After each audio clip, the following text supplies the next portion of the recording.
When you hear Mother Freedom start ringing her bell, it'll feel like the whole wide world. Justice will be served and the battle will rage. Have you ever wondered what truly lies behind the bright lights of American Idol? How a person who once stood proudly on stage, adored by millions, could carry a hidden pain so heavy? And what really happened to John Foster, an artist whose voice touched hearts but whose life ended in heartbreak? As reporters dug into the early years of John Foster's life, what emerged was a picture of hardship and resilience that shaped the young boy who would one day stand under the brightest lights of American Idol. Born into a modest household in a small town, John grew up surrounded not by wealth or privilege but by the challenges of survival. His father worked long hours at a factory, while his mother juggled multiple part-time jobs to keep food on the table. Neighbors remember the family as quiet, hardworking, and often stretched thin by bills they could barely afford. In school, John was not the popular kid. He was the boy who often came to class in hand-me-down clothes, the one who spent recess quietly humming to himself instead of playing soccer with the other boys. It was in these quiet, often lonely moments that music first became his sanctuary. Teachers recall that whenever John was asked to sing during church or school events, his voice silenced the room, pure, raw, and filled with emotion beyond his years. But even as his talent shone through, financial struggles and family tensions loomed large. His parents sometimes argued late into the night about how to pay rent or whether they could afford to fix their broken car. John absorbed all of this, and while it weighed heavily on him, it also forged a resilience that would carry him forward. By the time he was a teenager, John had already lived through experiences many adults would find overwhelming, scraping by on little, feeling the sting of being overlooked, and learning to find solace in the one thing that never failed him: music. This foundation of hardship and determination would later become the emotional backbone of his performances, the reason so many people connected with him the moment he opened his mouth to sing. For John, music wasn't a hobby, it was survival, and that survival instinct would push him toward the American Idol stage. Reporters who pieced together the next chapter of John Foster's journey found that his love for music quickly transformed from a coping mechanism into a dream too powerful to ignore. As he grew older, John began singing in the local church choir, where his voice, clear and soulful, often drew tears from parishioners. It was here that he first realized the power he held, not just to comfort himself, but to move others. Pastors and choir members described the young John as shy off stage but completely transformed when he sang. It was as though he carried the weight of his struggles into every note, and the audience felt it. Encouraged by this response, John started performing at small-town festivals and local talent shows. Despite lacking the polished image of other young performers, his authenticity set him apart.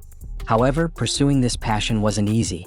His family's financial situation meant there was no money for singing lessons or expensive instruments, so John taught himself by listening to cassette tapes and practicing late into the night. Friends recall how he would borrow an old guitar and play until his fingers bled, determined to master every chord. By the time he was 17, whispers about his talent had spread beyond his small community, with local newspapers occasionally featuring him as the boy with the golden voice. Yet even as his dream grew, John faced constant reminders of reality. He still worked odd jobs to support his family, still struggled with self-doubt, and still wondered if the world beyond his small town would ever open its doors to him. It was this mixture of hope and hardship that fueled his decision to take the biggest leap of his life: auditioning for American Idol. For John, it wasn't just about chasing fame. It was about proving that a boy from nowhere, armed only with raw talent and relentless determination, could stand on a stage meant for stars. And so, with nothing to lose and everything to gain, he began preparing for the audition that would change his life forever. When John Foster finally stepped into the American Idol audition room, reporters who later covered his journey described the moment as nothing short of electrifying. He was not the type of contestant who walked in with flashy clothes or practiced confidence. Instead, he carried himself with a quiet determination, a nervous smile, and a kind of humility that immediately set him apart from hundreds of other hopefuls. The judges at first glanced at him skeptically. Here was a young man from a small town, dressed in a simple shirt, his hands slightly trembling as he introduced himself. But the instant he began to sing, the atmosphere in the room shifted dramatically. Witnesses recall that the entire panel froze, their expressions softening as his voice filled the space with a raw, soulful power that seemed to carry the weight of every hardship he had endured. It wasn't a technically perfect performance, but it was profoundly human, and that was what made it unforgettable. One judge reportedly leaned forward, whispering to another, "This kid has something you can't teach." As the last note echoed and John's voice cracked with emotion, the room erupted into applause, something rarely seen in the audition phase. Within hours, clips of his audition began circulating online, drawing thousands of views and comments praising not only his voice but his authenticity. Headlines the next day proclaimed him a small-town boy with a big voice, and for the first time, John's name began trending nationwide. For him, that golden ticket wasn't just a pass to the next round. It was validation that all the nights of struggle, all the moments of doubt, had led to this. Reporters noted how, after the audition, John appeared outside the studio teary-eyed, hugging his mother and whispering, "We made it." To the public, it was the start of a new American Idol star. To John, it was the moment he realized his dream was finally within reach, though he had no idea of the immense pressure that would come with it. While the audience at home saw John Foster as the rising star with a powerful voice and an inspiring story, reporters embedded behind the scenes discovered a very different reality. One marked by relentless pressure, emotional strain, and the harsh truth of televised competition. Contestants were thrust into a grueling schedule, long rehearsals, interviews, media appearances, and constant scrutiny from producers and judges. For John, who had come from a quiet, modest background, this sudden transition to the spotlight was overwhelming. He had to quickly adapt to living in shared housing with strangers, navigating the politics of the competition, and facing criticism that cut deeper than he expected. Social media, which had initially showered him with praise, soon became a double-edged sword. While fans rallied behind his authenticity, trolls began attacking his appearance, his background, even his family. Reporters noted that John, though outwardly composed, often retreated into solitude after performances, scrolling through comments late at night and internalizing the negativity. Backstage staff recalled seeing him pacing nervously before shows, whispering prayers to himself, trying to drown out the noise of expectations. It wasn't just the public pressure. Within the Idol machine, producers constantly pushed contestants to fit certain narratives. Some were cast as underdogs, others as divas, and John often felt trapped in the role of the small-town boy with a sad story. He began to question if people were voting for his talent or simply for the drama of his background. The mental toll became evident as weeks went by. His smile grew thinner, his shoulders more slumped, though on stage he still delivered performances that moved audiences to tears. Reporters covering Idol at the time wrote that John was beginning to carry not just the weight of competition but the burden of expectation. Expectation from fans, from his struggling family who now saw him as their hope, and from himself, who believed failure was not an option. What viewers never saw was the emotional breakdowns off camera, the moments of doubt where John confessed to close friends, "I don't know if I can handle this." The pressure behind the cameras was immense, and though it forged him into a stronger performer, it also sowed the seeds of an inner struggle that would haunt him long after the lights of American Idol faded. At the height of his American Idol journey, John Foster appeared to be living the dream that millions of contestants before him had longed for, but as reporters following the season closely would later reveal, the glamour that dazzled audiences on television often masked a reality far more complicated. On stage, John radiated confidence and passion, his voice soaring across arenas filled with screaming fans, his name trending on social media after every performance. He attended red carpet events, posed for photographs alongside celebrities, and gave interviews where he spoke humbly about his gratitude for the opportunity he had been given. To the outside world, it seemed as though his life had finally transformed, that the boy from a small town had become a star destined for greatness. But off camera, sources close to the production described a very different picture. The fame brought not only admiration but also constant intrusion into his private life. Reporters discovered that paparazzi began waiting outside the studio, digging into his family's history, publishing stories that twisted facts into sensational headlines. The sudden influx of money also created tension.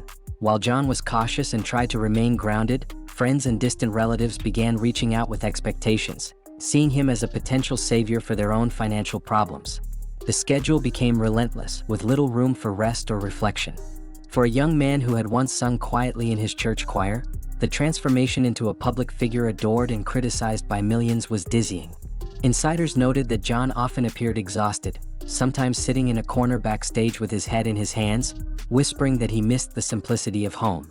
Yet the show went on, and every week he was expected to smile, perform, and embody the image of success. The glamorous lifestyle, designer clothes, flashing lights, fans shouting his name, felt surreal but strangely hollow. reporters covering his journey began to sense that beneath the applause, there was an unease building within him, a nagging emptiness that fame could not fill.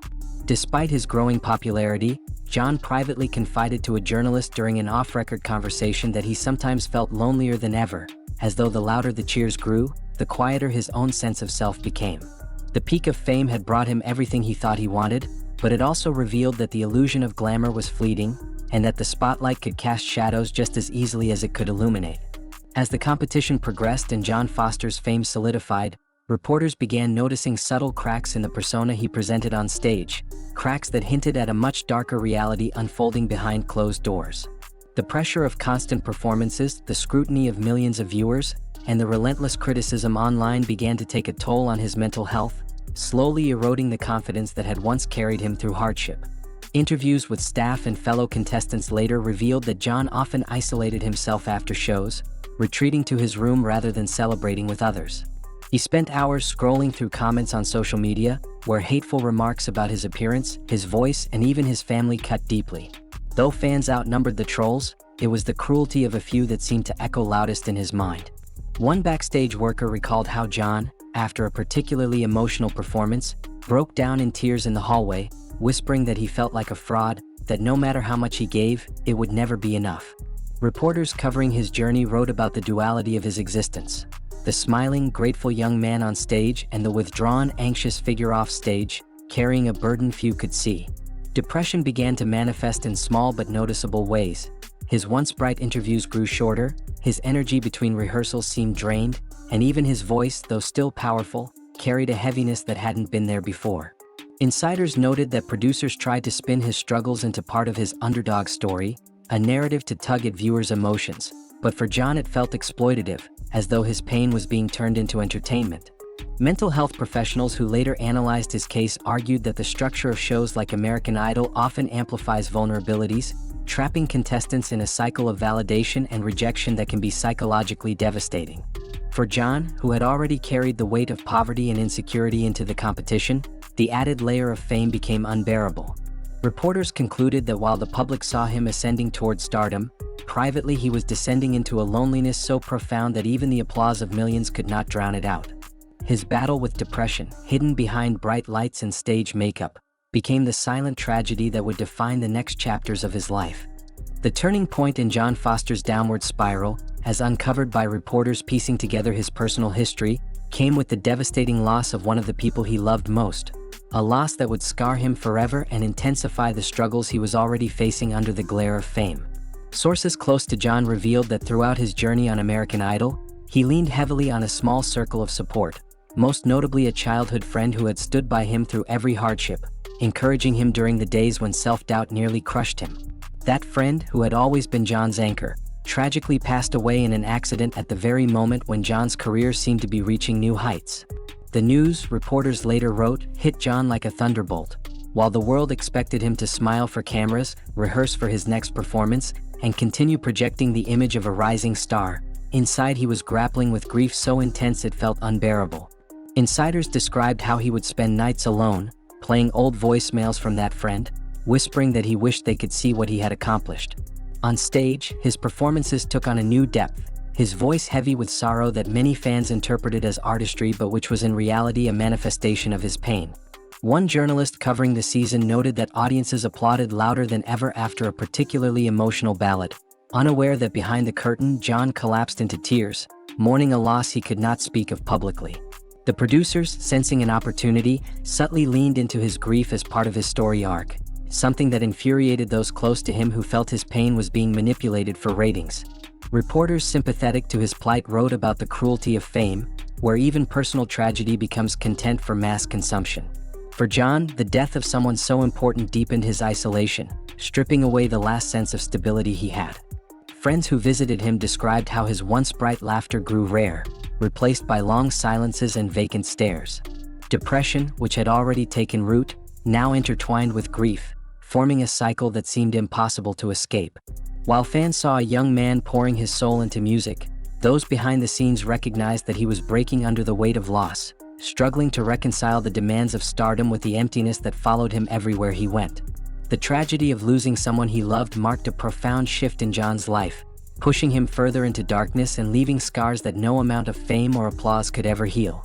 In the aftermath of American Idol, reporters who continued tracking John Foster's career documented the painful decline that so many reality show contestants face once the cameras stop rolling, and for John, the descent was particularly heartbreaking. At first, it seemed as though he was poised for success. Record labels expressed interest, management companies reached out, and for a brief period he toured across small venues where fans who remembered his Idol performances came to hear him sing live. But the momentum, which seemed unstoppable during the show, quickly slowed. Industry insiders explained that without the constant exposure provided by weekly television broadcasts, John's name began to fade from the spotlight, replaced by newer contestants and fresher stories. Promises of record deals fell through, often tied up in contracts that were exploitative or simply evaporated once producers shifted their attention to the next season's talent. For John, who had staked everything on the hope that Idol would be his ticket to stability and recognition, the decline was devastating. Reporters noted how he attempted to stay relevant, releasing independent singles that never gained traction, performing at small-town fairs and local events that paid little, and continuing to hustle in an industry notorious for discarding talent as quickly as it elevates it. Financial struggles soon resurfaced, and without the structured support of the show, John found himself adrift. Friends told journalists that he often confided his frustration, saying that he felt like he had been chewed up and spit out by a system that only valued him when he was profitable. His mental health worsened under the weight of disappointment, and with his grief still unresolved, the fading of his career felt like another crushing loss. Reporters who managed to interview him during this period described a man who still smiled politely, still spoke humbly, but whose eyes carried a heaviness that revealed his disillusionment. He would speak nostalgically about the Idol stage, about the applause and the belief that he was on the brink of something great, but then quickly shift to silence, as though even remembering it was too painful. By the time newer seasons aired, John was barely mentioned, a ghost of the once promising star he had been. His decline was not dramatic or scandalous, it was quiet, gradual, and all the more tragic because of it.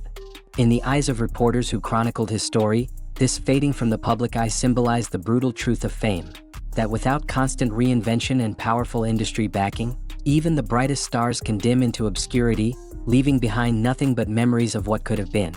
Reporters who continued to follow John Foster's trajectory into the years after American Idol described a steady and painful descent that culminated in what many close to him would later refer to as his lowest point, a chapter marked by isolation, despair, and the collapse of the dreams he had once carried so brightly.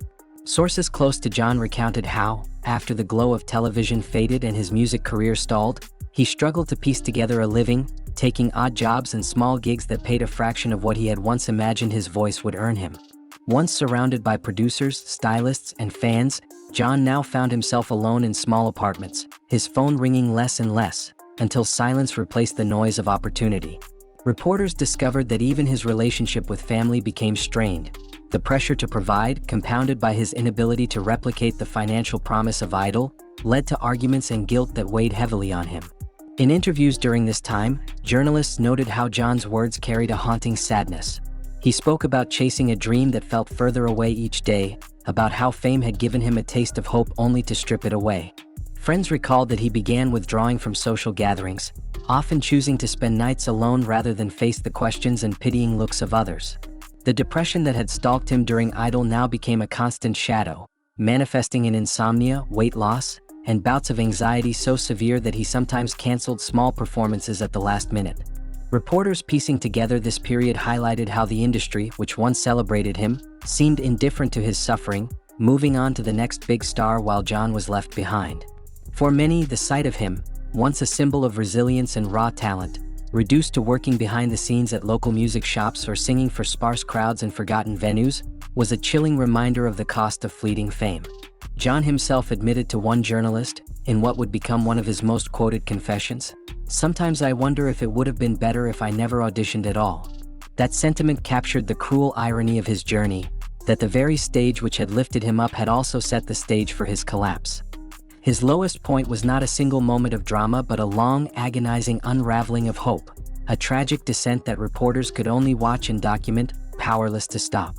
In the wake of John Foster's struggles and the heartbreaking decline that defined the final chapters of his story, reporters began to reflect on the legacy he left behind, a legacy that, despite its tragedy, carried lessons about resilience, the dangers of fame, and the enduring power of authenticity. While his career never reached the heights that many once predicted, those who remembered his performances on American Idol spoke of a voice that carried truth, a sincerity that cut through the noise of television and touched people in ways that slicker, more polished acts could not. Journalists chronicled how, years after his time on the show, fans continued to share clips of his audition and key performances, often with captions about how his story had inspired them to chase their own dreams despite adversity. Mental health advocates also seized upon John's story as an example of why support systems are so critical for young talents thrust into the spotlight, using his experiences to push for greater protections and awareness in reality television. Reporters writing retrospective pieces noted that while John's career faded, his impact was quietly profound. He represented the countless artists chewed up by an unforgiving industry, but he also embodied the human spirit's ability to rise, however briefly, above hardship. Some of his friends recalled how, even in his darkest times, John continued to mentor younger singers, offering encouragement and guidance that reflected his own struggles, ensuring that others did not feel as alone as he had. This generosity of spirit, though rarely publicized, became part of his true legacy. In reflecting on his life, journalists concluded that John Foster's story was not simply one of tragedy but also of truth. The truth that fame is fragile, that dreams can be both uplifting and destructive, and that behind every public figure lies a private battle we may never fully understand.